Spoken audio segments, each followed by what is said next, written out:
Property by કરવાનો સૌથી સારામાં સારો સમય કયો?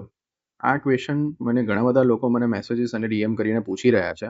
તેનો એક બેસ્ટ આન્સર એ હોઈ શકે કે જ્યારે પ્રોજેક્ટ પ્રી લોન્ચ કે લોન્ચિંગ ફેઝમાં હોય, એ બેસ્ટ ટાઈમ છે બાય કરવાનો. કારણ કે તમને એ ટાઈમે યુનિટ સિલેક્શનનો પરફેક્ટ ઓપ્શન મળે છે. તમે તમારા મનગમતું યુનિટ તમે સિલેક્ટ કરી શકો છો.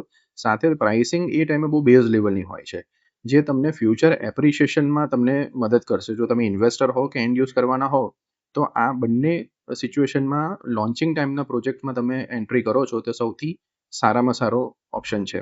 આનો એક બેસ્ટ એક્ઝામ્પલ આપું તો શેલા એરિયામાં ઘણા પ્રોજેક્ટ્સ જે કોવિડની આજુબાજુમાં લોન્ચ થયા હતા, એમાં મારા ઘણા ક્લાયન્ટ્સે એ ટાઈમે એન્ટ્રી કરી હતી ઓલમોસ્ટ ₹2,500 સ્ક્વેર ફીટના રેટ ઉપર. અત્યારે ત્યાં શેલામાં 5,000 થી ₹5,500 સ્ક્વેર ફીટનો રેટ ચાલી રહ્યો છે. આ એક પરફેક્ટ એક્ઝામ્પલ છે કે તમને એક ફ્યુચર એપ્રિશિએશન કઈ રીતના મળી રહ્યું છે.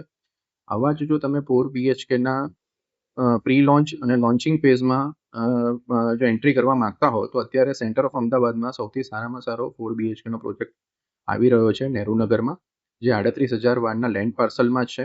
જેમાં 2.2 એકરનો તો ખાલી ફક્ત પોડિયમ ગાર્ડન છે, 1 કિલોમીટરનો જોગિંગ ટ્રેક છે, જે અત્યાર સુધીના અમદાવાદના સેન્ટર ઓફ અમદાવાદમાં સૌથી મોટો 4 BHK લક્ઝરિયસ પ્રોજેક્ટ છે. જો આ પ્રોજેક્ટની વધારે ઇન્ફોર્મેશન જોઈતી હોય તો નીચે આપેલા નંબર પર કોન્ટેક્ટ કરો અથવા મને ડીએમ કરો 4 BHK, હું તમને પર્સનલી ગાઈડ કરીશ.